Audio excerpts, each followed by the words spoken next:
Welcome to No Sleep Historian. This is the history they don't tell you, the kind you feel in your bones. Tonight's topic, Ancient Egypt, the land of towering pyramids, glittering gold, and gods walking among men. But beneath the grandeur lies a world where survival was a daily gamble against hunger, disease, and the merciless will of pharaohs who claimed to be divine. This isn't the Egypt of postcards or textbooks. This is the Egypt that chewed up the weak and spat them out into the desert dust, forgotten and nameless. If you found yourself trapped in this unforgiving time, what would you do? How would you survive when every breath was a gift and every mistake could be your last? How to survive the ancient Egyptian period. Part 1. The bottom of the pyramid. Life as a commoner.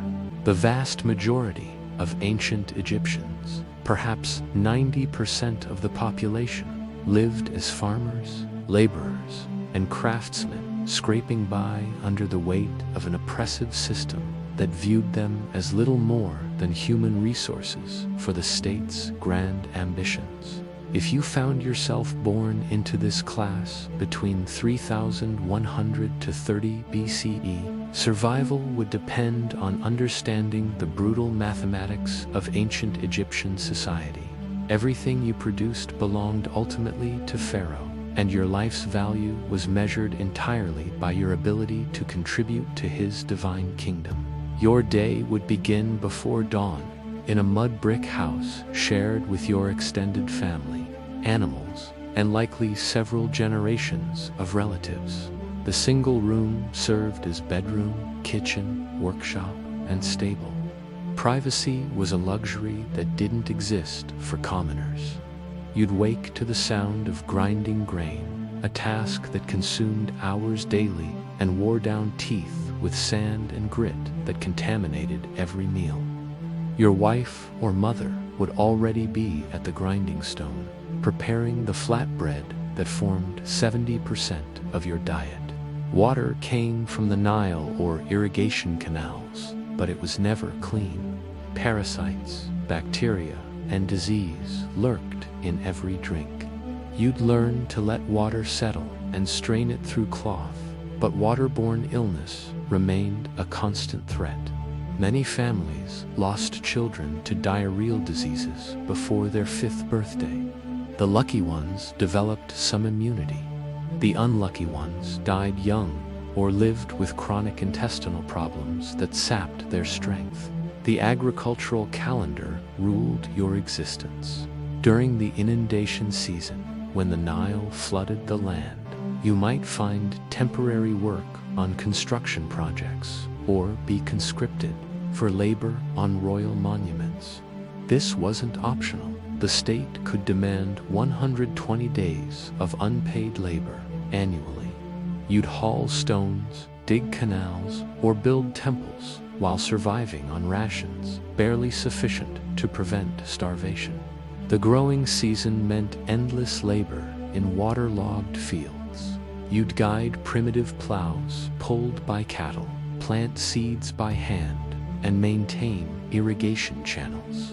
The work was backbreaking, and the mud harbored dangerous parasites like schistosomiasis that would cause blood in your urine and chronic pain. Your tools were simple: wooden hoes, sickles with flint teeth, and baskets for carrying grain. Harvest time brought both hope and terror. A good harvest meant survival. A poor one meant starvation. But even a good harvest didn't guarantee security. Tax collectors appeared like vultures, accompanied by scribes who recorded every grain. The tax rate could reach 20% or more of your total production, leaving barely enough for seed and sustenance. These tax collectors were among the most feared people in your world. They carried authority from the pharaoh himself and could seize not just grain, but livestock, tools, and even family members as payment. Scribes recorded debts that could be passed to your children, creating generational bondage. If you couldn't pay, you might face beatings, imprisonment, or forced sale of family members into slavery. Healthcare was virtually non-existent for commoners. When illness struck, you'd rely on folk remedies, honey for wounds, willow bark for pain, various herbs for stomach ailments.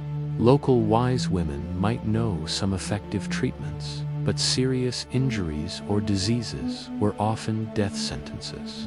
Child mortality was staggering. Perhaps half of all children died before reaching adulthood. Women faced additional risks from childbirth, with maternal mortality rates that would shock modern sensibilities. Your social mobility was essentially zero. The rigid caste system ensured that a farmer's son remained a farmer. A potter's daughter learned pottery. Literacy was reserved for the elite. Less than 1% of the population could read or write. This illiteracy trapped you in your station, unable to participate in administration, trade, or religious hierarchy. The spiritual dimension of your survival was perhaps most terrifying of all. Ancient Egyptians believed that death without proper burial and remembrance meant complete annihilation. Not just the end of life, but the erasure of your very essence from existence. Yet proper mummification, tomb construction, and funerary goods were expensive luxuries far beyond a commoner's reach. You'd live with the constant fear that when death came, your body would be dumped in a simple grave, your name forgotten within a generation. No elaborate afterlife awaited you, just the terror of spiritual extinction. This fear drove many to desperate measures, saving every spare grain to buy cheap amulets, bribing local priests for basic funeral rites, or joining burial societies where groups pooled resources for modest mummification. The psychological toll of this existence was immense. You lived at the absolute mercy of forces beyond your control. The Nile's floods, the pharaoh's whims, disease, famine, and the constant threat of having your family torn apart by debt or conscription.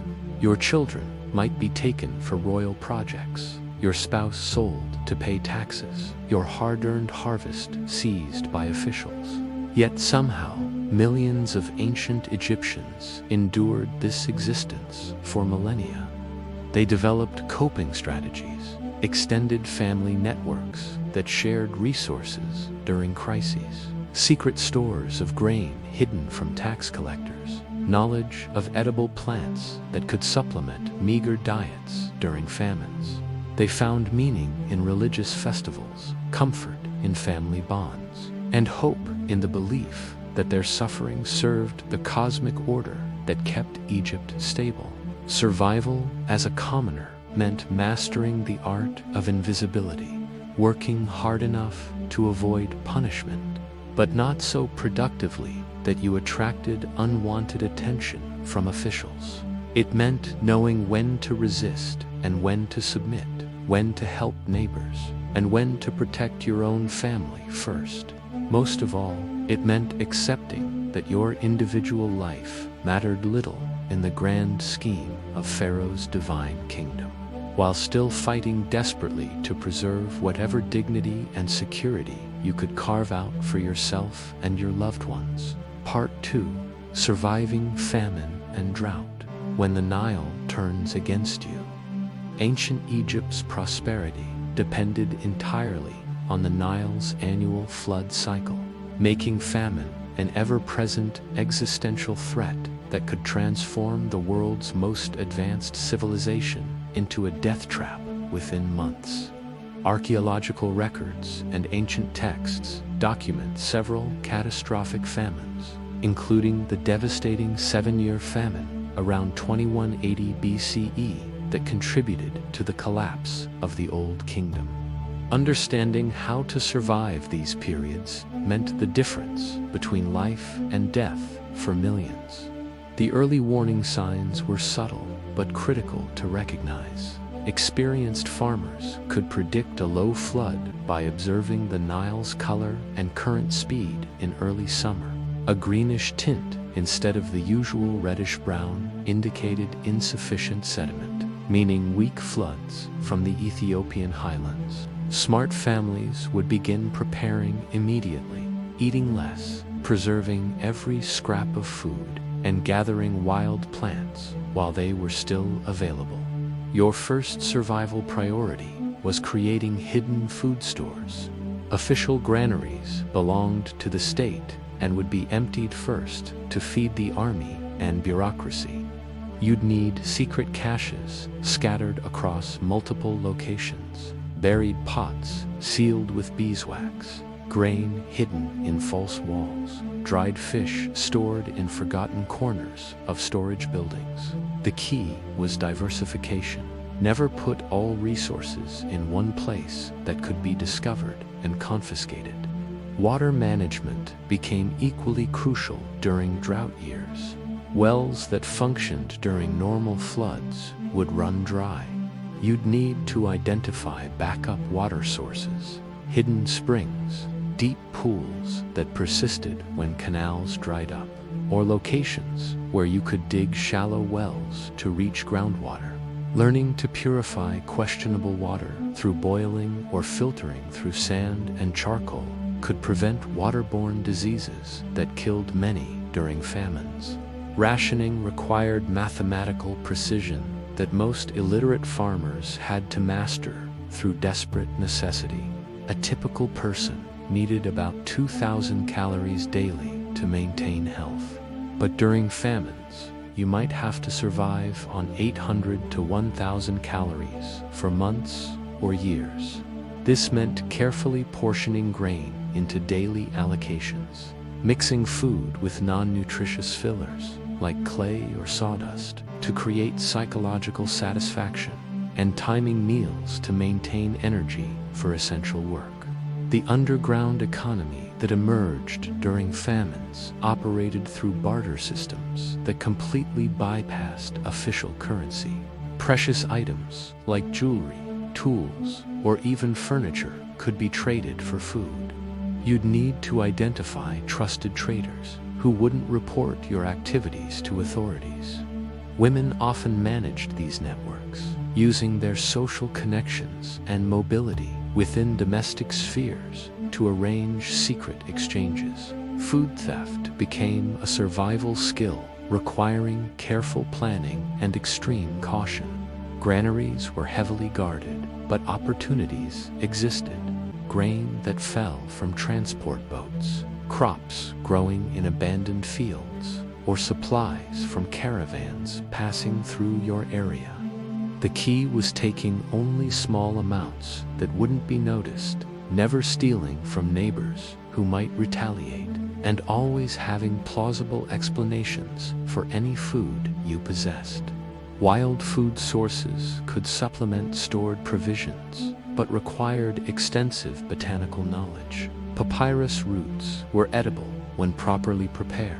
Lotus seeds provided protein, and various desert plants offered nutrition during emergencies. However, many plants were poisonous or required complex preparation to be safe. This knowledge was typically held by older women who passed it down through generations of survival experience. Social networks became lifelines during famines. Extended families, neighborhood groups, and craft associations would pool resources and share information about food sources. But these same networks could become dangerous if desperation led to betrayal. You'd need to carefully balance cooperation with self-protection, sharing enough to maintain relationships while holding back reserves for your immediate family. The psychological challenges were as deadly as physical starvation. Chronic hunger caused mental deterioration, depression, and social breakdown.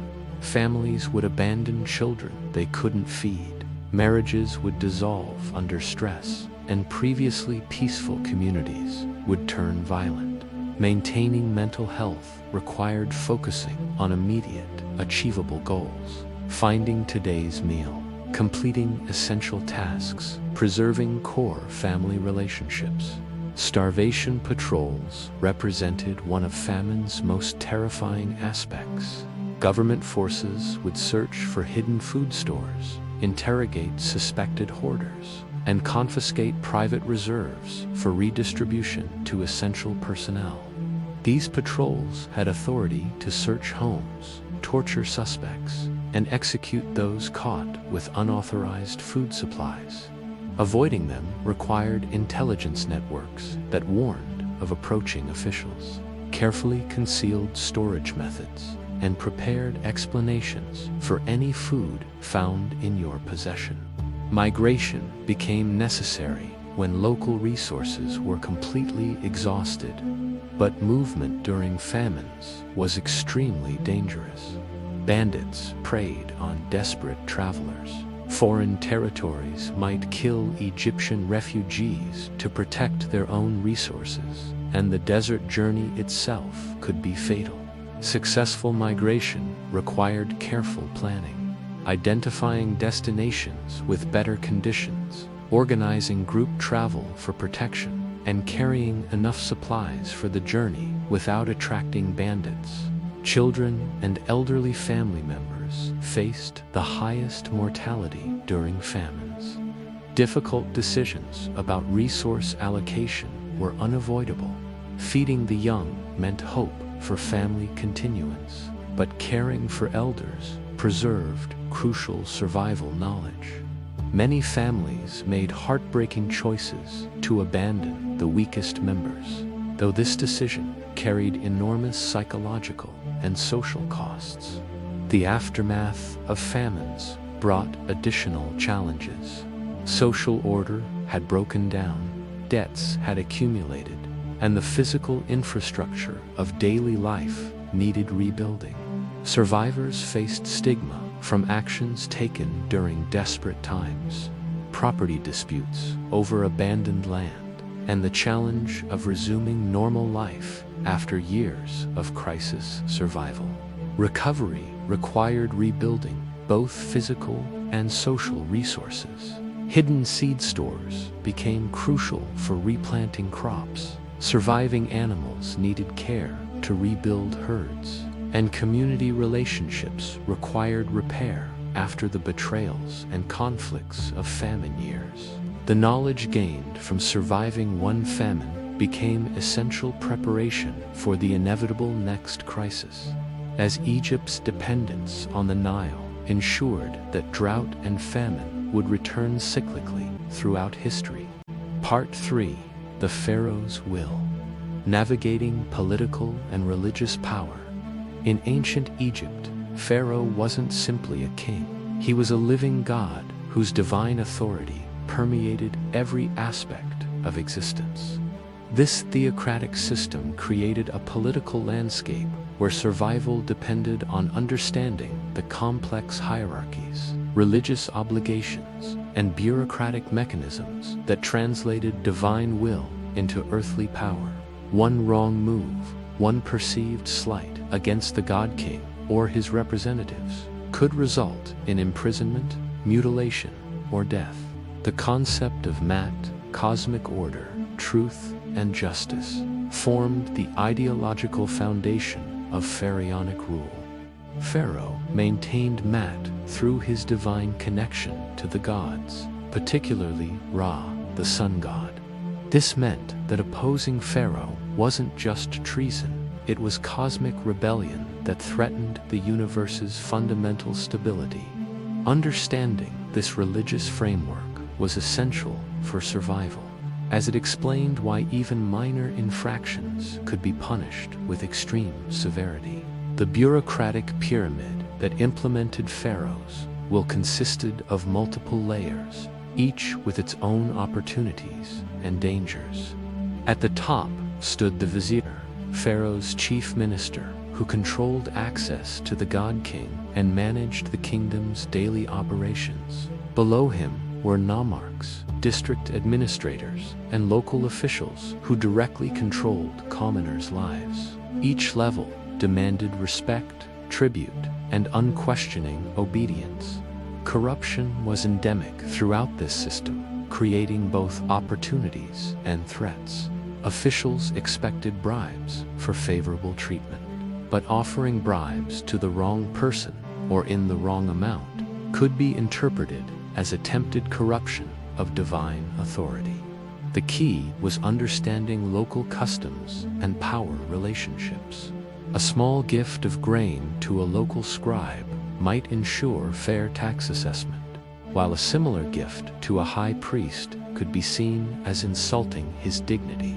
Religious festivals provided crucial opportunities to demonstrate loyalty while navigating political currents. Participating enthusiastically in ceremonies honoring Pharaoh showed proper devotion.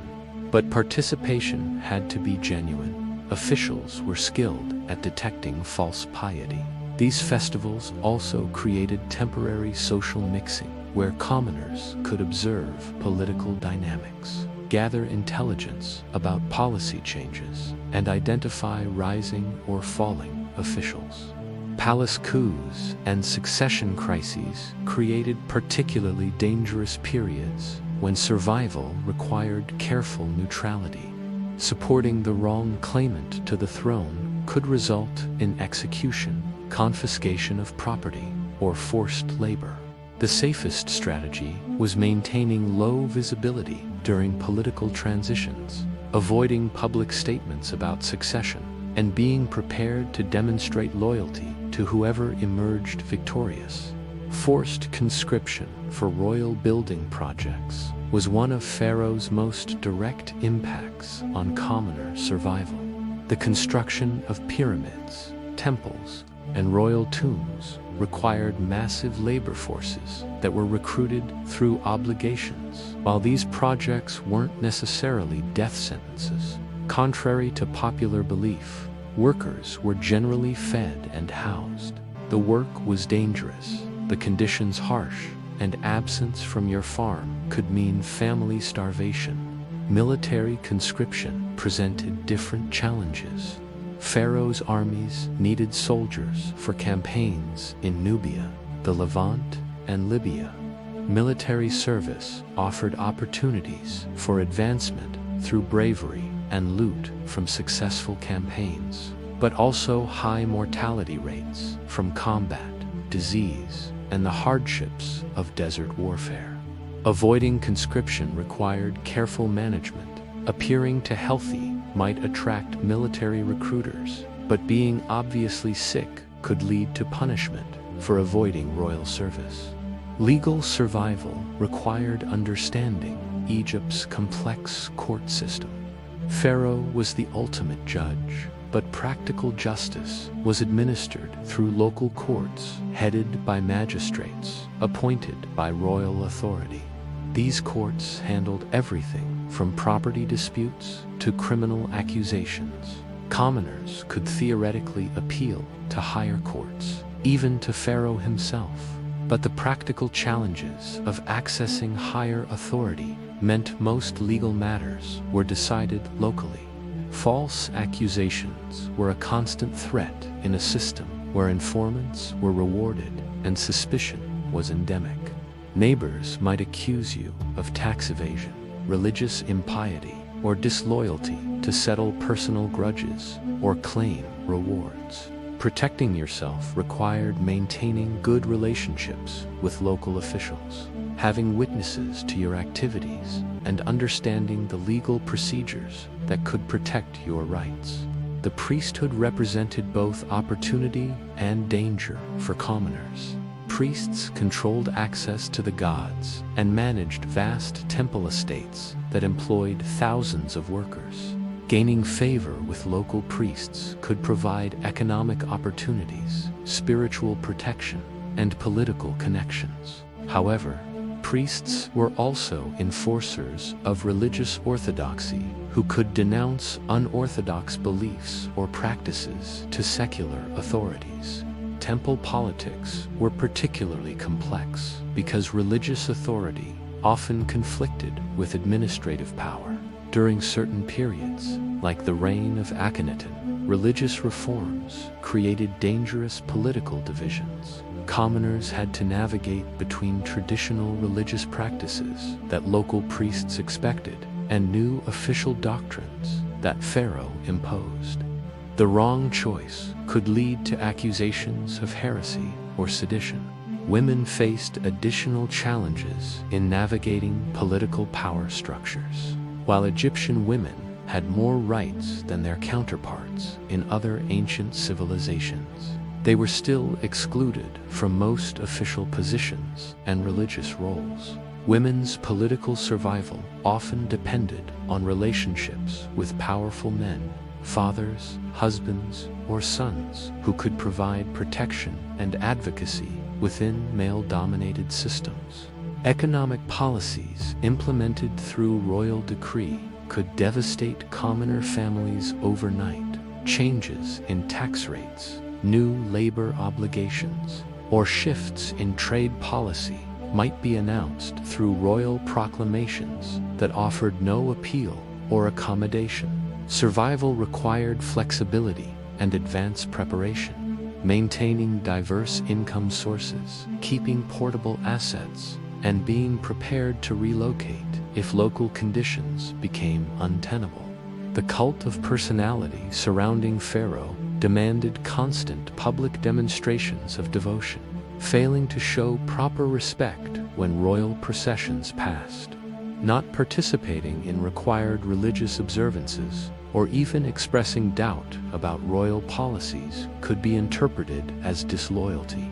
Yet, excessive displays of devotion could also be dangerous if they appeared false or attracted unwanted attention from officials.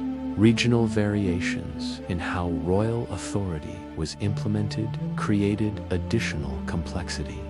What was acceptable behavior in Memphis might be treasonous in Thebes, depending on local officials' interpretation of royal will. Travelers and merchants faced particularly complex challenges in understanding these regional differences and adjusting their behavior accordingly. The ultimate survival strategy required understanding that Pharaoh's power, while theoretically absolute, was practically limited by the vast size of Egypt and the need to delegate authority through human intermediaries. These intermediaries had their own interests, ambitions, and limitations. Successful navigation of the political system required understanding not just official policies, but the personal motivations and relationships of the officials who implemented them in your daily life. Part 4: Death and the Afterlife. Securing your soul's survival. Death in ancient Egypt wasn't simply the end of life. It was the beginning of a terrifying journey through the underworld, where your soul's eternal fate would be decided by gods, demons, and cosmic forces beyond human comprehension. For the vast majority of Egyptians who couldn't afford elaborate mummification and tomb construction, death represented the ultimate survival challenge. How to achieve immortality without the resources that guaranteed it for the wealthy elite.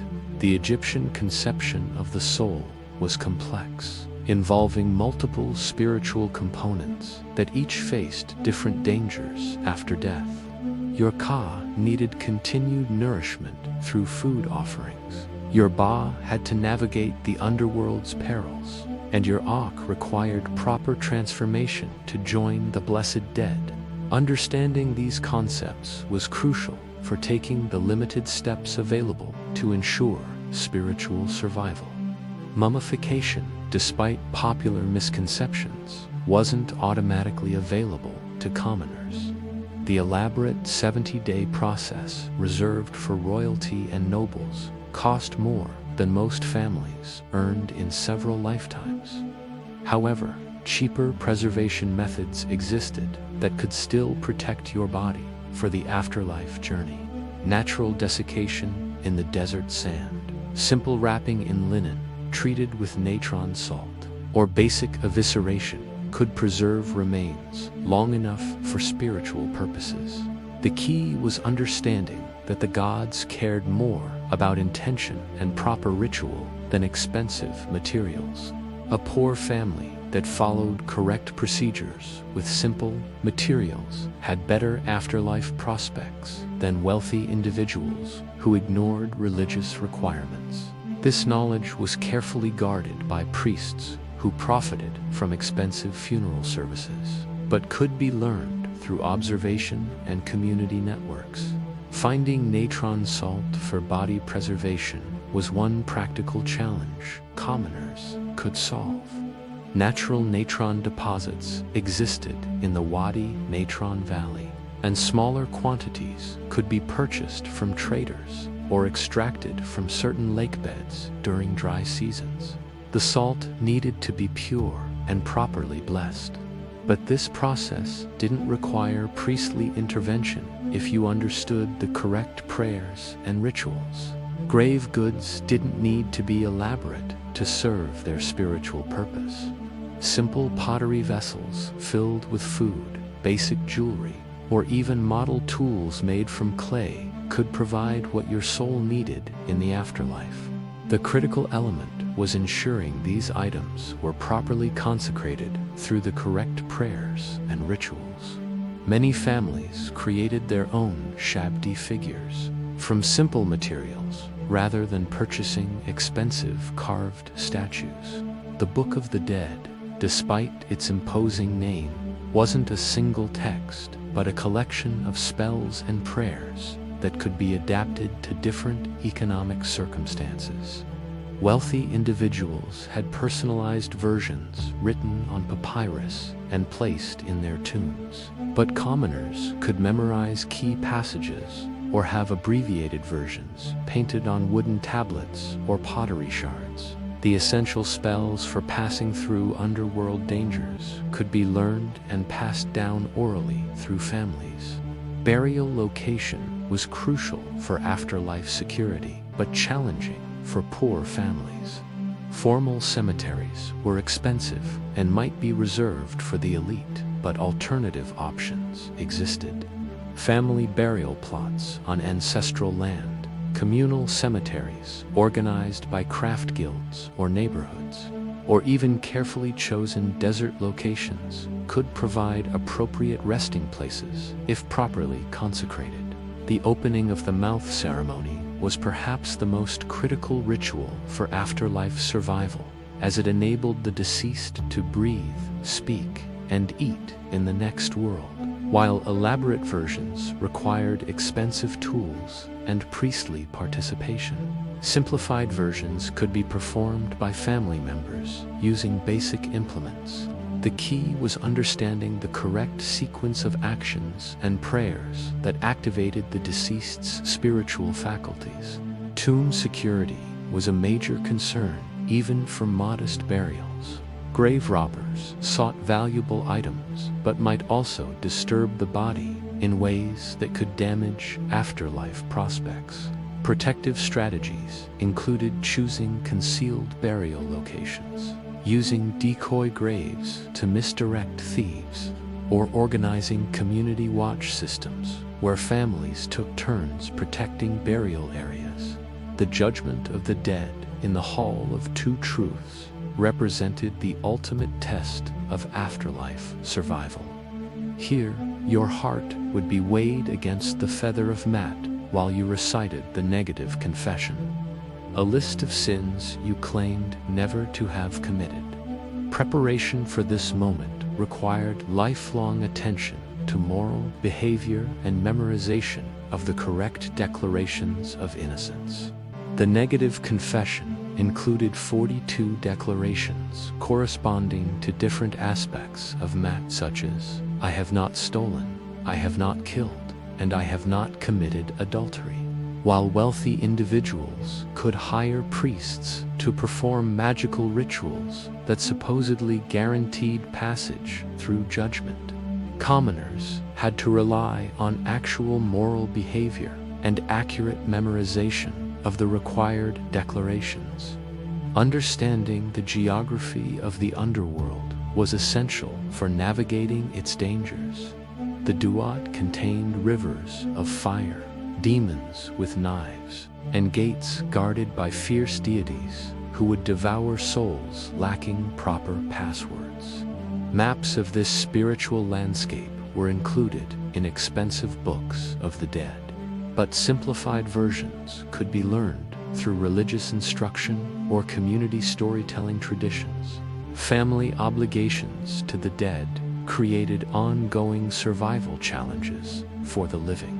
Deceased relatives required regular food offerings, water, libations, and prayers to maintain their spiritual strength. Failing in these duties could result in the dead becoming hostile spirits who would plague their living descendants with illness, crop failures, or other misfortunes. However, these family obligations also created opportunities. Well-maintained ancestral spirits could provide protection, guidance through dreams, and intercession with the gods on behalf of living family members. Many commoner families developed elaborate traditions of ancestor veneration that provided spiritual security for both living and dead. The democratization of afterlife access that occurred during the Middle Kingdom meant that spells and rituals previously reserved for Pharaoh became available to commoners. This knowledge spread through scribal schools, priestly teachings, and oral traditions, giving ordinary Egyptians unprecedented access to the spiritual technologies of immortality. Women faced particular challenges in afterlife preparation, as many religious roles were restricted to men. However, women could serve as professional mourners, tomb decorators, and keepers of ancestral traditions. Some women became skilled in medical and magical practices that were closely connected to funerary rituals, creating opportunities for both earthly survival and spiritual advancement. The ultimate goal was achieving the status of Akh, a transfigured spirit who had successfully navigated the afterlife challenges and joined the blessed dead. This transformation required not just proper burial preparations, but also the correct knowledge, moral behavior, and spiritual practices that enabled the soul to overcome the underworld's dangers and achieve eternal life among the gods. Part 5. Women's Lives and Deaths. Survival in a Patriarchal World. Women in ancient Egypt enjoyed significantly more legal rights and social freedoms than their counterparts in most other ancient civilizations. Yet they still lived within a fundamentally patriarchal system that created unique survival challenges and opportunities.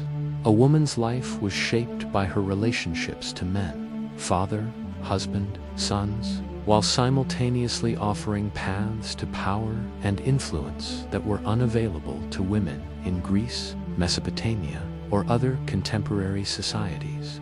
Legal rights provided the foundation for women's survival strategies. Egyptian women could own property independently, engage in business transactions, serve as witnesses in court, initiate divorce proceedings, and inherit estates. These rights weren't merely theoretical. Papyrus documents record countless examples of women buying and selling land, running businesses, and managing their own financial affairs. However, exercising these rights required navigating complex social expectations and potential male resistance. Marriage was the primary survival strategy for most women, but it was also fraught with dangers. A good marriage could provide economic security, social status, and protection from various threats, while a bad marriage could mean poverty, abuse, or social isolation. Women developed sophisticated strategies for evaluating potential husbands, often relying on female networks to gather intelligence about men's character, financial prospects, and treatment of previous wives. The marriage contract itself was a crucial survival document that established property rights, financial obligations, and grounds for divorce. Smart women and their families negotiated carefully for favorable terms, ensuring that the woman would retain access to resources if the marriage failed. These contracts could specify that the husband must provide a certain standard of living, give the wife control over household management, or guarantee her inheritance rights. Divorce was legally available to women, but socially complex. A divorced woman faced potential economic hardship, reduced remarriage prospects, and social stigma. However, divorce was sometimes the best survival strategy when faced with an abusive, financially irresponsible, or otherwise unsuitable husband. Women who initiated divorce proceedings needed strong evidence of justification and often required family support to navigate the legal and social challenges. Reproductive survival was perhaps the most dangerous aspect of women's lives. Childbirth mortality was extremely high. Perhaps 10 to 15% of births resulted in maternal death. Multiple pregnancies compounded these risks, yet having children was essential for economic security, social status, and care in old age. Women developed extensive knowledge of herbal remedies, midwifery practices, and spiritual protections to improve their chances of surviving repeated childbirths. Contraception and abortion, while not openly discussed, were known and practiced. Women shared knowledge of herbs like silphium, crocodile dung barriers, and other methods for preventing or terminating pregnancies. This knowledge was crucial for survival, as spacing births properly could mean the difference between death from reproductive exhaustion and living to raise healthy children. Economic survival for women required understanding the complex boundaries between acceptable and unacceptable female occupations. Women could work as weavers, bakers, brewers, musicians, dancers, and in various craft specializations. Some became successful traders or tavern keepers. However, certain occupations carried social stigma or physical dangers that could outweigh their economic benefits. The textile industry provided one of the most important economic opportunities for women. Spinning, weaving, and garment production were considered appropriate female work that could be done at home while managing other responsibilities. Skilled textile workers could achieve significant economic independence, especially if they developed relationships with wealthy customers or export traders.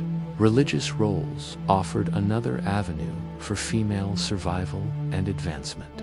Women could serve as priestesses in certain cults, particularly those devoted to goddesses like Isis, Hathor, or Neith.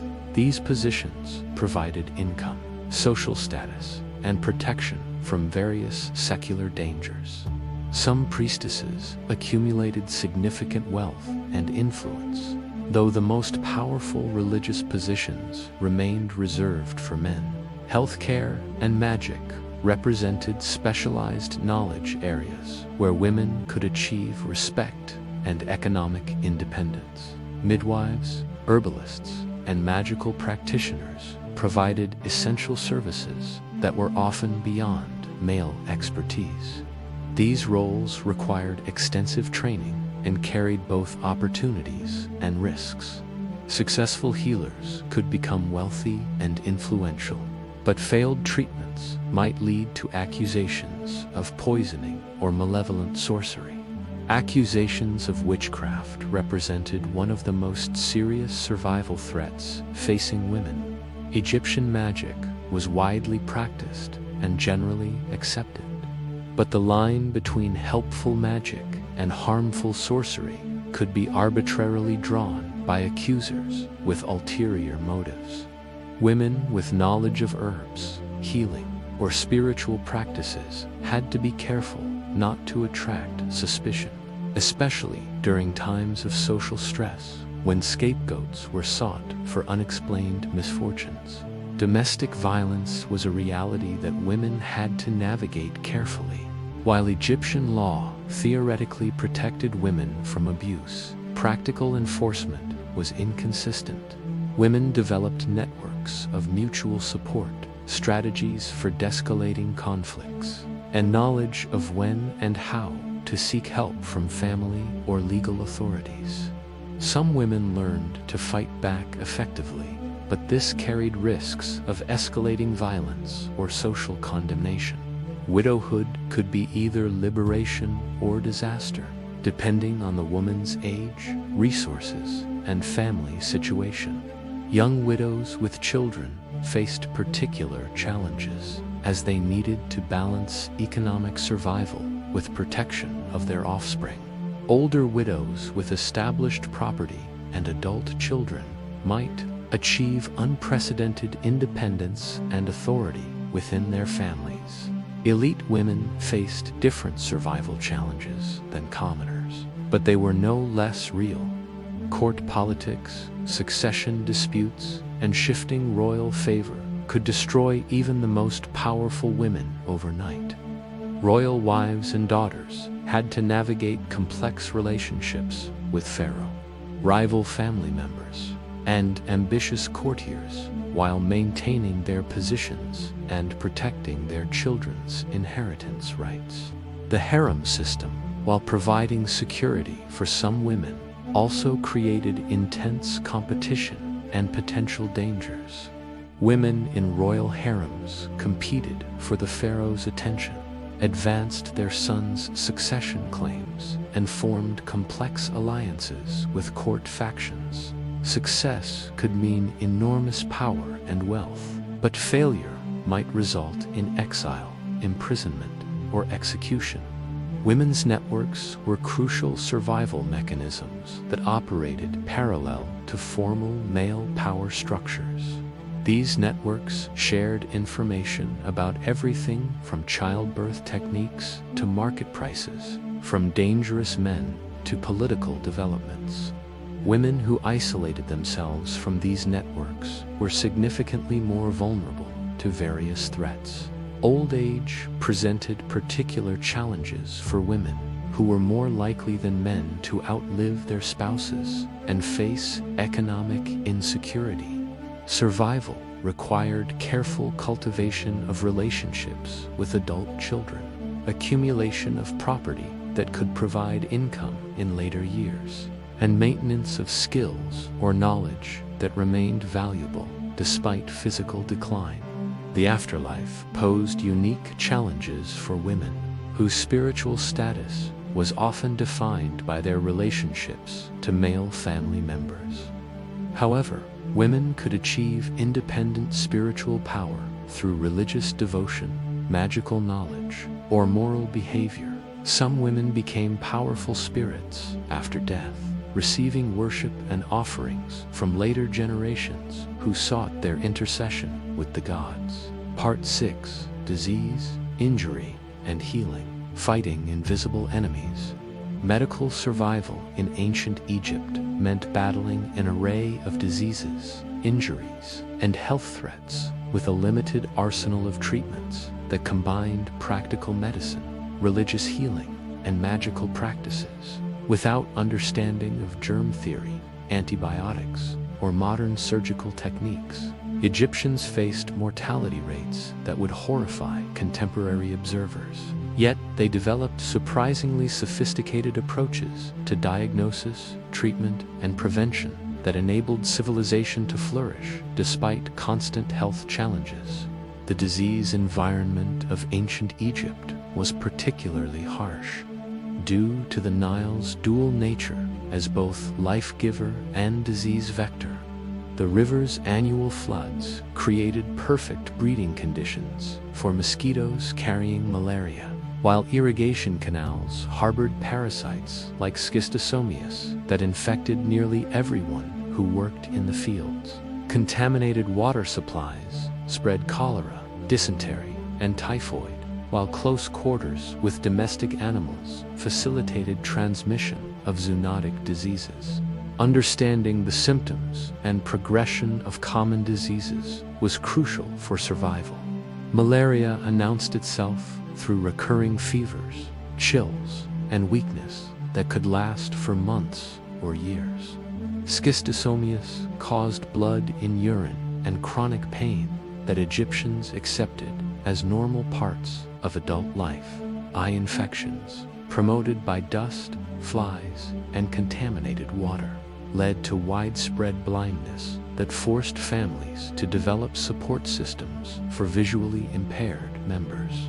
Medical practitioners in ancient Egypt included temple priests, specialized physicians, and folk healers with varying levels of training and effectiveness. Temple medicine combined religious ritual with practical treatments, viewing disease as spiritual imbalance that required both physical and supernatural intervention. Physician priests, like those at the House of Life in Memphis, maintained medical libraries and conducted advanced treatments, but their services were primarily available to the elite. Folk medicine, practiced by local healers throughout Egypt, provided the primary health care for most commoners. These practitioners used herbal remedies, dietary treatments, and physical manipulations passed down through generations of experience. While some of these treatments were ineffective or even harmful, many were surprisingly sophisticated. Willow bark for pain relief, honey for wound treatment, and various herbs that modern analysis has confirmed possess therapeutic properties. Herbal medicine required extensive botanical knowledge that was closely guarded within healing traditions. Practitioners needed to identify plants correctly, harvest them at optimal times, prepare them properly, and understand appropriate dosages. Mistakes could be fatal. Many medicinal plants were toxic in wrong amounts or when improperly prepared. This knowledge was typically transmitted through apprenticeships that lasted many years. Surgical procedures were performed despite the absence of anesthesia or sterile techniques. Egyptian physicians could set broken bones, treat dislocations, remove tumors, and perform basic operations like circumcision. Surgical papyri described treatments for various injuries, including head wounds that exposed brain tissue. Success rates were undoubtedly low by modern standards, but enough patients survived to maintain confidence in surgical intervention. Wound care was perhaps the most developed aspect of Egyptian medicine. Physicians understood the importance of cleaning wounds, controlling bleeding, and preventing infection through various techniques. Honey was widely used as an antiseptic and wound dressing. Modern research has confirmed its antimicrobial properties. Other treatments included copper compounds, which also possess antibacterial effects, and various plant-based preparations. Dental health was a major challenge due to the sandy, gritty bread that wore down teeth and created painful infections. Tooth extraction was performed using crude instruments, while dental abscesses were treated through drainage procedures. Some wealthy Egyptians had their teeth replaced with artificial ones made from ivory or other materials. But most people simply lived with dental pain until teeth fell out or infections proved fatal. Pregnancy and childbirth represented the most dangerous medical events most women faced. Midwives developed techniques for managing difficult births, including procedures for turning breech babies and delivering twins. Various herbs were used to ease labor pains, control bleeding, and prevent infections. However, complications like toxemia, prolonged labor, or retained placenta often proved fatal without modern medical intervention. Contraception was practiced using a variety of methods of questionable effectiveness. Women used barriers made from crocodile dung, honey, and various plant materials, while oral contraceptives included herbs like juniper and myrrh. Some of these methods may have had slight contraceptive effects, but their primary value was probably psychological, giving women some sense of control over reproduction. Mental illness was understood through supernatural frameworks that combined spiritual and medical explanations. Depression, anxiety, and psychotic episodes were often attributed to possession by malevolent spirits or punishment for religious transgressions. Treatments included exorcism rituals, herbal preparations with psychoactive properties, and various therapeutic practices that might provide some relief through placebo effects or genuine pharmacological action. Epidemic diseases posed the greatest survival challenges, as they could devastate entire communities within weeks. Plague, smallpox, and other infectious diseases spread rapidly through Egypt's dense population centers. Survival required understanding isolation principles, staying away from infected areas, avoiding contact with sick individuals, and recognizing early symptoms that indicated when to flee. Communities that successfully weathered epidemics often did so through strict quarantine measures and temporary abandonment of infected settlements. Poisoning was both an accidental hazard and a deliberate threat in ancient Egypt.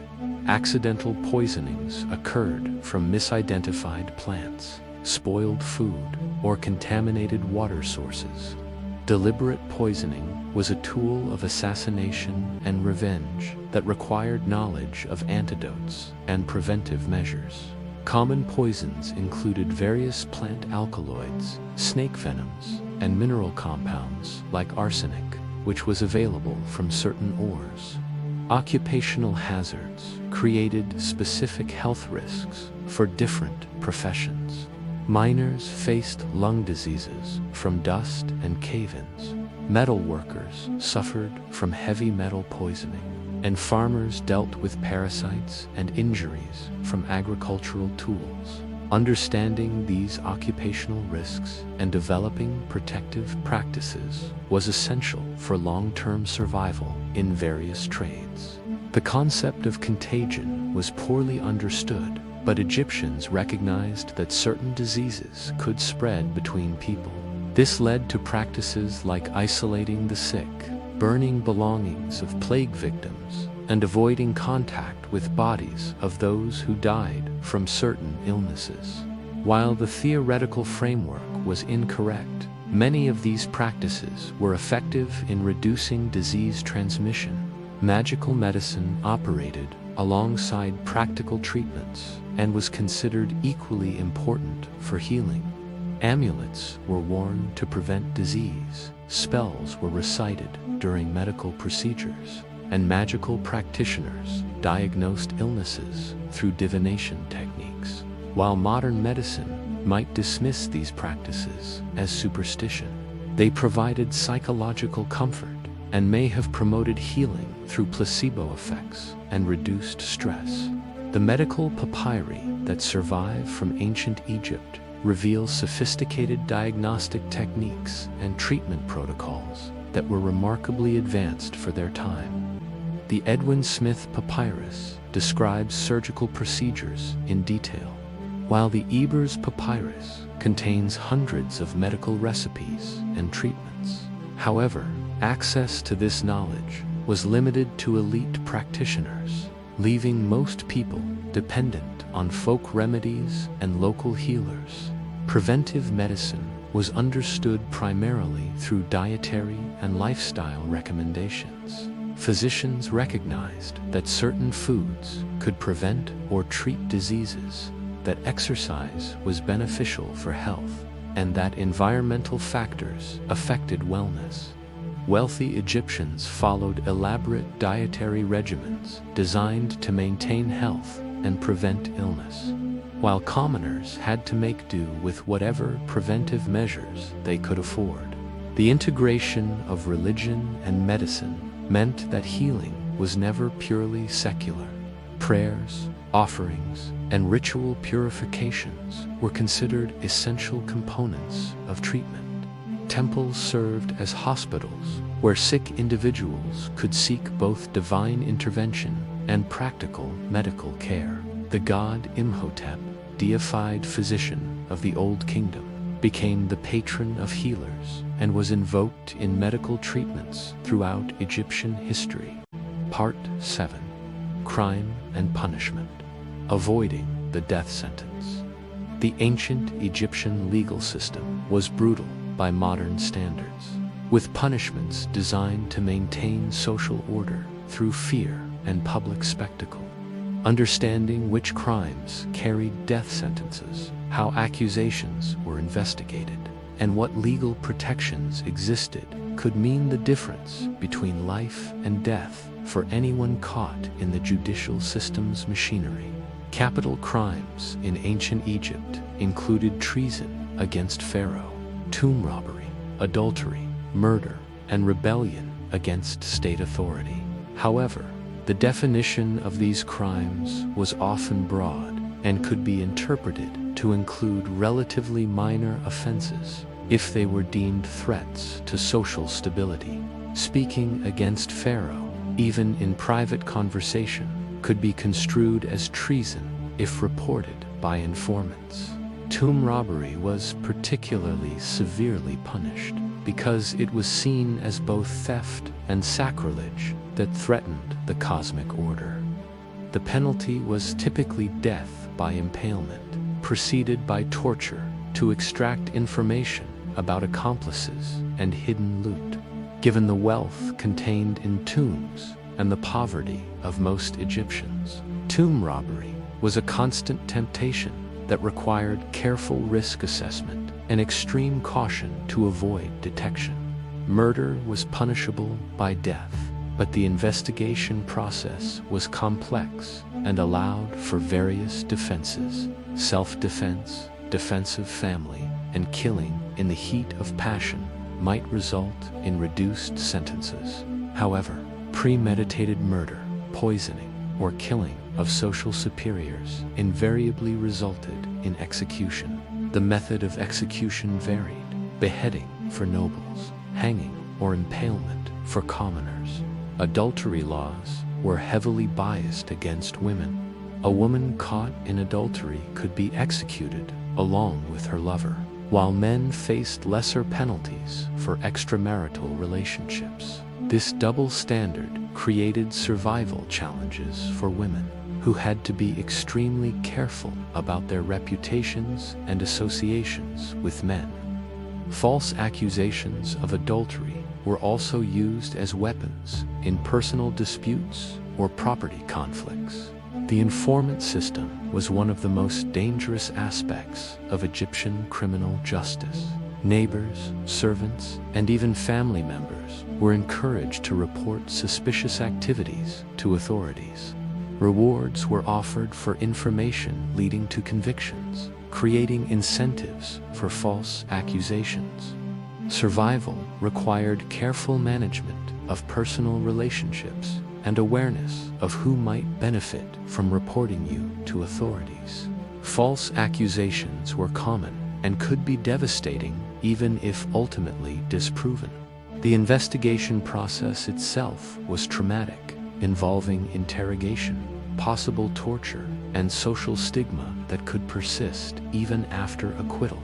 Protecting yourself from false accusations required maintaining good relationships with neighbors, avoiding behavior that could be misinterpreted, and having reliable witnesses to your activities. The court system varied depending on the severity of charges and social status of the accused. Local magistrates handled minor crimes, while serious offenses were tried by higher courts that might include priests, government officials, and sometimes Pharaoh himself. Understanding which court would hear your case was crucial for developing appropriate defense strategies. Legal representation wasn't formally available, but wealthy defendants could hire scribes to help prepare their cases and influential individuals to speak on their behalf.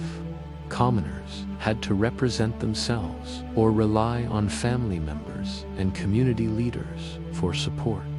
This disadvantage made it essential to understand basic legal procedures and rights. Evidence standards were primitive by modern criteria, relying heavily on witness testimony, confessions, and divine judgment through ordeals. Physical evidence was used when available, but forensic techniques were limited. Understanding how evidence would be evaluated helped defendants prepare more effective defenses. Torture was routinely used to extract confessions from accused criminals and information from witnesses. The assumption was that pain would compel truthful testimony, though this obviously led to many false confessions. If arrested, your priority was avoiding torture by providing satisfactory answers quickly or demonstrating your innocence through other means. Divine judgment through ordeals was used when human evidence was insufficient or contradictory. Accused individuals might be required to swear oaths before gods, undergo trials by fire or water, or submit to other tests believed to reveal divine will about their guilt or innocence. While these ordeals might seem arbitrary, understanding their procedures and psychological aspects could improve survival chances. Public executions served both as punishment and deterrent, with methods chosen to maximize suffering and spectacle. Impalement was reserved for the most serious crimes, involving slow death over several days while displayed publicly. Decapitation was quicker, but still performed before crowds. Understanding execution procedures was important because knowing what awaited conviction might motivate more desperate escape attempts or plea negotiations. Prison conditions were harsh, with inmates confined in underground chambers with minimal food, water, or sanitation. Many prisoners died from disease, starvation, or abuse before trial or execution. If imprisoned, survival required obtaining support from family or friends who could provide food and bribes for guards, as well as maintaining physical and mental health under extreme conditions. Escape from prison was theoretically possible, but extremely dangerous. Successful escapes required inside assistance, detailed planning, and resources for flight and hiding. Recapture usually resulted in immediate execution regardless of the original crime. However, some prisoners did successfully escape and disappear into the desert or foreign territories. Bribery was widespread throughout the legal system, but had to be handled carefully. Offering bribes to the wrong officials or in inappropriate amounts could worsen charges by adding corruption to the original accusations. Successful bribery required understanding local customs, having appropriate intermediaries, and offering sufficient inducements without appearing desperate or guilty. Appeal procedures existed in theory, with cases potentially reviewed by higher courts or even Pharaoh himself. However, appeals were rarely successful and might anger officials who interpreted them as challenges to their authority. Appeals were most viable when new evidence emerged, influential supporters intervened, or legal procedures had been obviously violated during the original trial. Rehabilitation wasn't a concept in ancient Egyptian justice, which focused on punishment, deterrence, and maintaining social order. However, some criminals could achieve forgiveness through demonstrations of reformed behavior, religious devotion, or service to the state. Veterans who served bravely in military campaigns might have previous crimes overlooked, while skilled craftsmen might be too valuable to execute despite their offenses. Family responsibility for crimes created additional survival challenges. as relatives of criminals could face punishment or social stigma. Understanding these collective consequences was important for families deciding whether to support accused members or distance themselves for self-protection. Sometimes families had to make heartbreaking choices between loyalty and survival. The ultimate survival strategy in Egyptian criminal justice was prevention, avoiding situations that could lead to accusations, maintaining good relationships with authorities and neighbors, and understanding the complex social and legal boundaries that defined criminal behavior. For those unfortunate enough to face charges, survival required quick thinking, appropriate responses to interrogation, and careful navigation of legal procedures that could mean the difference between life and death. Part 8. Trade, Travel, and Danger Outside Your Village. Venturing beyond the familiar boundaries of your village in ancient Egypt meant entering a world of extraordinary dangers and opportunities, where survival depended on understanding desert navigation, recognizing bandits, negotiating with foreign peoples, and managing the constant threats posed by wild animals, extreme weather, and hostile territories. For merchants, craftsmen, and laborers whose livelihoods required travel, mastering these skills was essential for both economic success and staying alive. The Egyptian landscape itself posed formidable challenges to travelers. The life-giving Nile was surrounded by vast deserts that could kill the unprepared within days. Desert travel required extensive preparation, calculating water needs, understanding seasonal weather patterns, recognizing landmarks for navigation, and knowing the locations of wells and oases that might mean the difference between life and death. Navigation in the desert relied primarily on celestial observation and landmark recognition. Experienced travelers learned to read the stars, particularly the North Star, and various constellations that changed position throughout the night and seasons. During sandstorms or cloudy weather, navigation became extremely difficult, and many travelers died after losing their way. Carrying backup navigation aids like crude compasses made from magnetized iron needles was crucial for survival.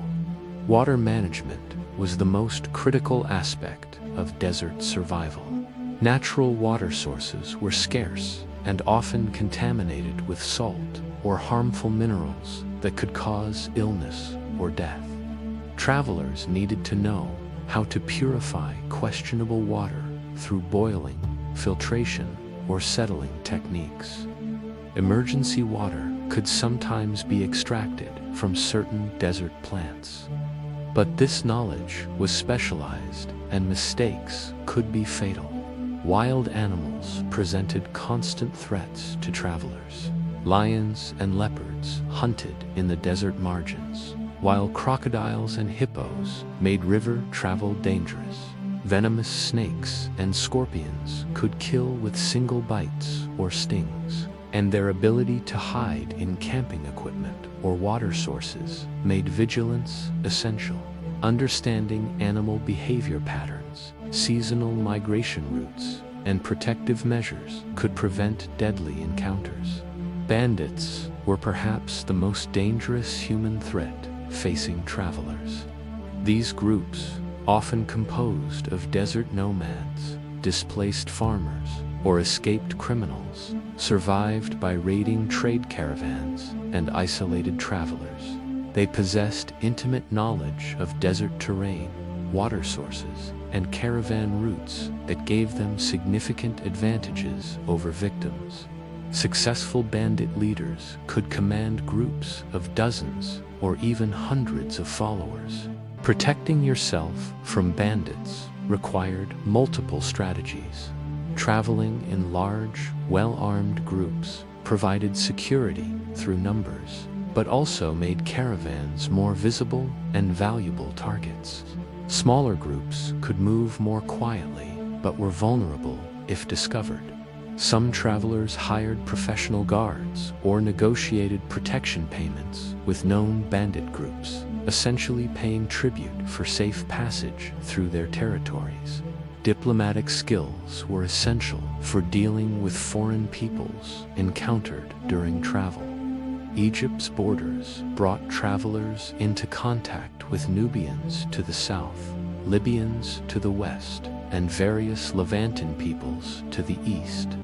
Each group had different customs, languages, and attitudes toward Egyptians. Understanding basic diplomatic protocols, gift-giving customs, and cultural taboos could prevent conflicts that might prove fatal. Language barriers created constant challenges for travelers outside Egypt proper. While Egyptian might be understood in some border regions, most foreign territories required knowledge of local languages or the services of interpreters. Misunderstandings could lead to accusations of espionage, theft, or cultural insults that might result in imprisonment or execution.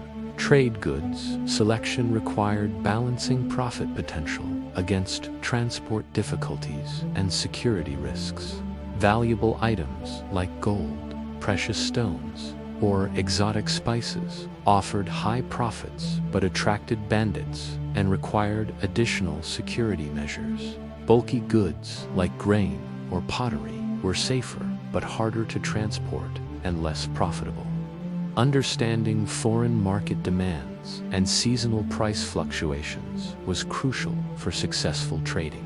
Currency and exchange systems varied significantly across different regions, creating both opportunities and risks for traders. Egyptian grain, gold, and manufactured goods were valued in many areas, but exchange rates fluctuated based on local conditions, political relationships, and seasonal factors. Traders needed to understand multiple currency systems and carry diverse trade goods to maximize flexibility. Caravan organization was essential for larger trading expeditions. Successful caravans required careful planning of routes, water sources, and camping locations. Leadership structures had to balance democratic decision-making with the authority needed for quick responses to dangers. Discipline was crucial. One person's mistake or disobedience could endanger the entire group. Seasonal timing affected travel, safety, and success. The hot season made desert travel extremely dangerous, while flood seasons could make river crossings impossible. Political conflicts, harvest cycles, and religious festivals in destination regions all affected the timing of successful trading expeditions. Experienced travelers maintained detailed calendars that tracked these various factors. Emergency survival skills were essential when plans went wrong. Travelers needed to know how to construct emergency shelters from available materials, find or create fire in adverse conditions, treat injuries and illnesses with limited supplies, and signal for help if lost or stranded. These skills often meant the difference between temporary setbacks and death in the desert.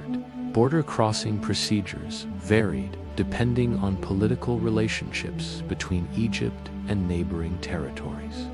During peaceful periods, traders might pass freely with minimal documentation, while hostile periods could result in arrest, confiscation of goods, or execution as spies. Understanding current political conditions and having appropriate documentation or safe conduct passes was crucial. Return journey planning was as important as outbound travel preparation. Successful traders needed to plan for different return routes, seasonal changes that might affect travel conditions, and the additional security risks posed by carrying valuable goods back to Egypt. Many traders were robbed on return journeys after successful trading expeditions. Communication with home base was essential for larger trading operations. Travelers used various methods to send messages back to Egypt, including hiring local messengers, leaving messages at established stopping points, or coordinating with other Egyptian traders traveling in different directions. These communication networks provided both business intelligence and emergency support systems. The psychological challenges of extended travel were significant and could affect survival chances. Isolation, stress, fear, and cultural disorientation could lead to poor decision-making that proved fatal. Experienced travelers developed mental coping strategies, maintained group morale, and recognized when psychological factors were affecting judgment and safety. Part 9: Slavery, Labor Camps, and Rebellion. The reality of forced labor in ancient Egypt was far more complex and brutal than popular depictions suggest. While the pyramids weren't built primarily by slaves, as often portrayed, Egypt's economy depended heavily on various forms of unfree labor, including prisoners of war, debt slaves, and conscripted workers who faced conditions that could be tantamount to a death sentence. Understanding how to survive these situations required psychological resilience, strategic thinking, and knowledge of the systems that might offer paths to freedom or improved conditions. Labor camps for major construction projects operated as massive logistical operations that housed, fed, and organized thousands of workers. Archaeological evidence from sites like the Giza Pyramid Complex reveals organized settlements with dormitories, bakeries, breweries, and medical facilities. However, these provisions were minimal, designed to keep workers alive and productive, not comfortable. Survival required understanding the camp hierarchy, ration systems, and work assignments that could affect your chances of survival. The work itself was backbreaking and dangerous. Moving massive stone blocks required coordinated teams using ropes, ramps, and primitive mechanical devices. Accidents were frequent and often fatal. Crushed limbs, falls from heights, and heat stroke claimed many lives. Workers who became injured and couldn't perform their duties faced starvation or abandonment. Staying healthy and avoiding accidents was crucial, but this required understanding safety techniques that weren't formally taught. Ration systems in labor camps operated on minimal subsistence levels, calculated to maintain work capacity without wasting resources. Workers typically received bread, beer, onions, and occasionally fish or meat. The quality was poor and quantities barely sufficient to sustain heavy physical labor. Supplementing these rations required ingenuity, catching fish, gathering wild plants, or trading skills and services for additional food. The social hierarchy within labor camps created both opportunities and dangers. Overseers, team leaders, and skilled workers enjoyed better conditions and survival chances. Gaining promotion within this hierarchy required demonstrating valuable skills, showing leadership abilities, or developing relationships with supervisors. However, advancement also meant responsibility for other workers' productivity, which could be dangerous if quotas weren't met. Skilled workers, stonemasons, carpenters, metal workers, generally faced better conditions than general laborers. Their specialized knowledge made them valuable and harder to replace. If you possessed any craft skills, demonstrating them could lead to assignment to less dangerous work with better rations. Even basic skills like rope making, basket weaving, or cooking could improve your situation if properly presented to supervisors. Medical care in labor camps was minimal but could be crucial for survival. Camp physicians treated injuries and illnesses that affected work capacity, but resources were limited and priority was given to workers deemed most valuable. Understanding basic first aid, herbal medicine, and injury prevention could help you avoid dependence on inadequate medical facilities.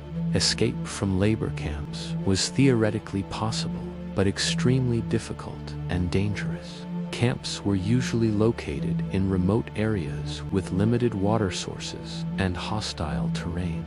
Escaped workers faced death from exposure, starvation, or predators, even if they avoided recapture. Successful escapes required careful planning, knowledge of local geography, and resources for survival during flight. However, some workers did successfully escape and disappear into Egypt's general population or flee to foreign territories.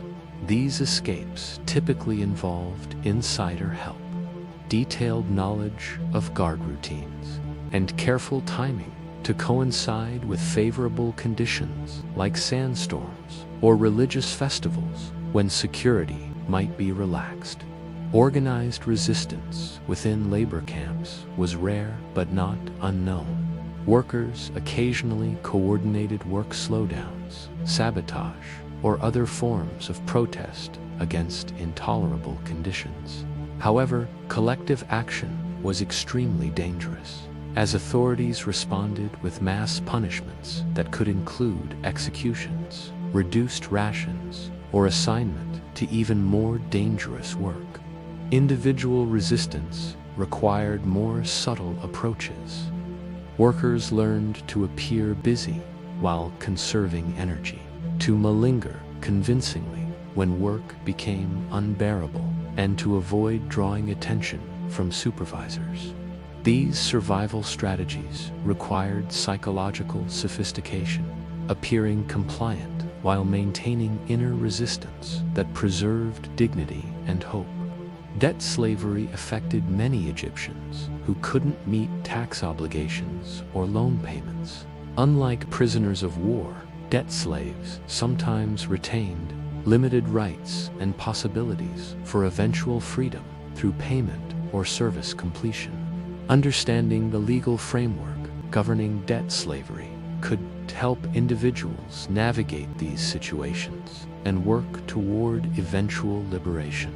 Family members of debt slaves faced difficult choices between abandoning their relatives or attempting to provide support that might endanger their own freedom. Some families pooled resources to buy loved ones out of slavery, while others maintained contact through visits and small gifts that helped with survival and morale. Women in forced labor situations faced additional dangers, including sexual exploitation by overseers and fellow workers. Survival strategies included forming protective alliances with other women, demonstrating valuable skills that increased their worth as workers rather than sexual objects, and understanding which supervisors might be more or less likely to provide protection in exchange for cooperation.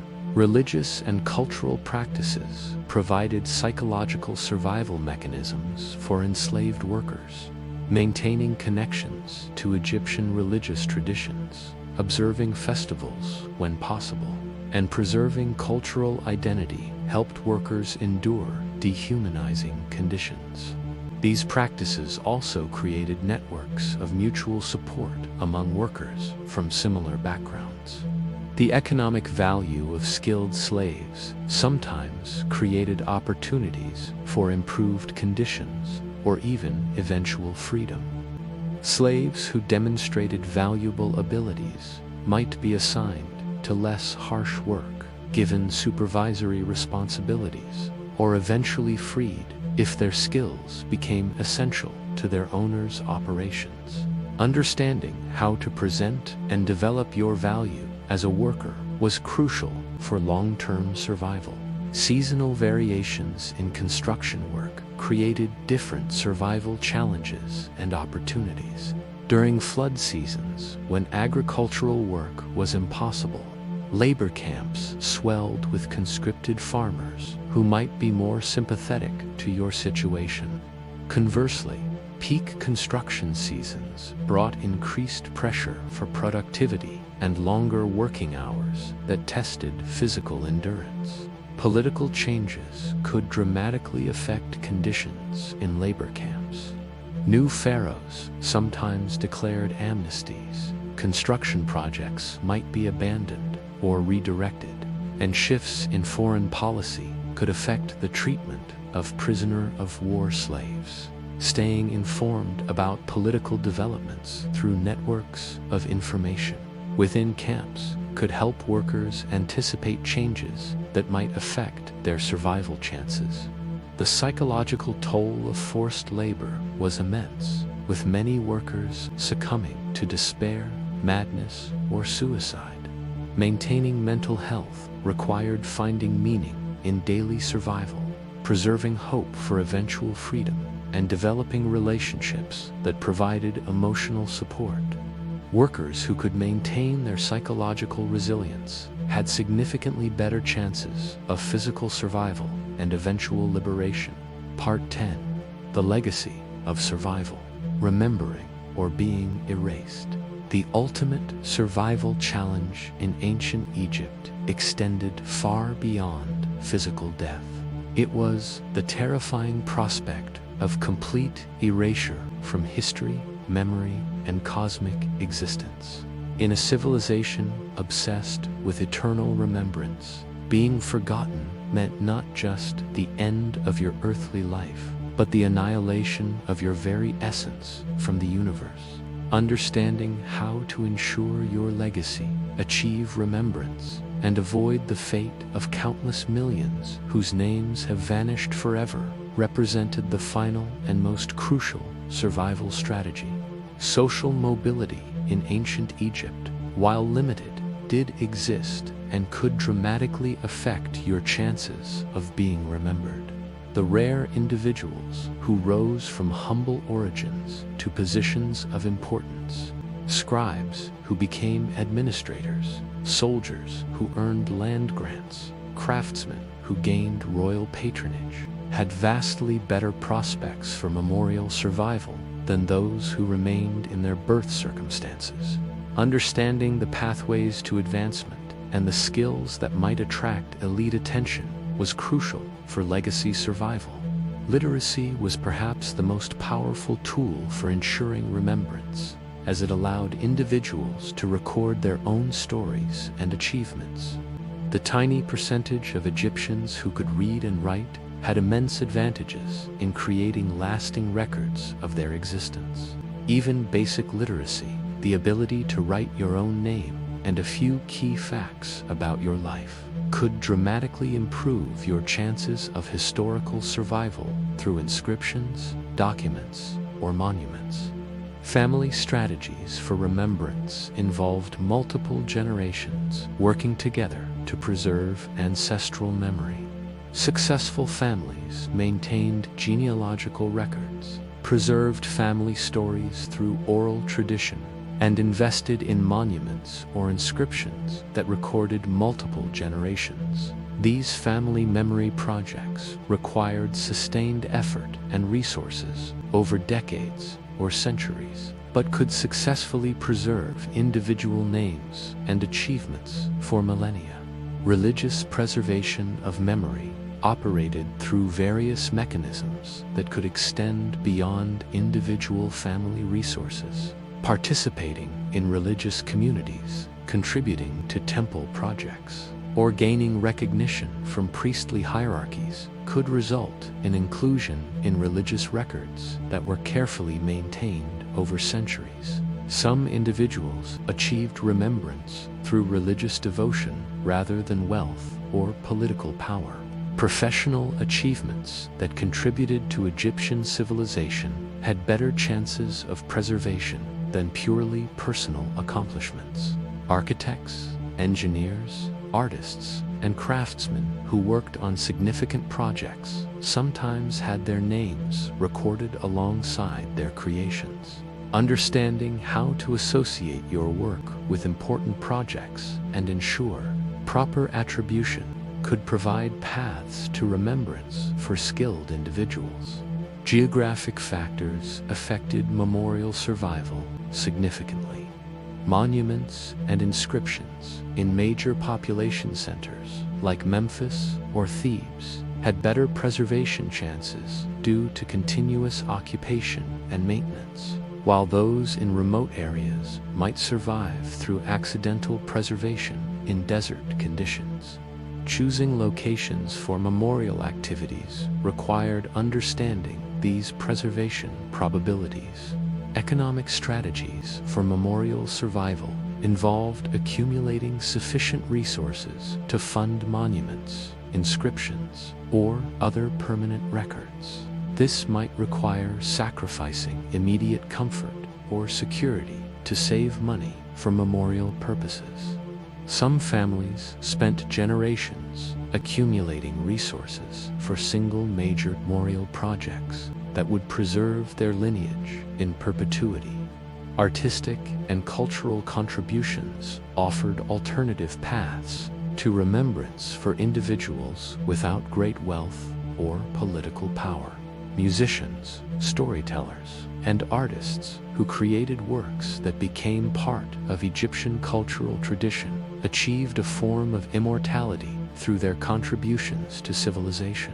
Understanding how to create culturally significant works required both talent and knowledge of what would resonate with Egyptian values. Political survival strategies for memorial preservation involved carefully navigating regime changes, succession crises, and ideological shifts that could result in deliberate erasure of records. Officials associated with fallen pharaohs or discredited policies might have their monuments destroyed and names chiseled from inscriptions. Understanding how to maintain memorial security through political transitions required sophisticated political judgment. The concept of damnatio memoria, deliberate erasure from historical records, represented the ultimate failure of memorial survival.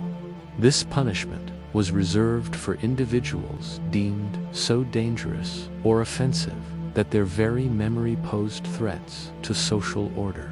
Avoiding this fate required understanding the boundaries of acceptable behavior and the political dynamics that might trigger memorial destruction. Women faced particular challenges in achieving historical remembrance, as their achievements were often recorded in relation to male family members rather than as independent accomplishments. However, some women successfully achieved memorial survival through religious roles, artistic achievements, or political influence that transcended gender limitations. Understanding these alternative pathways was crucial for women seeking historical preservation. Technological changes affected memorial preservation in ways that individuals couldn't predict or control. Shifts in writing systems, architectural styles, or religious practices could make earlier memorial efforts obsolete or incomprehensible to later generations. The most successful memorial strategies involved multiple preservation methods that could survive technological and cultural changes.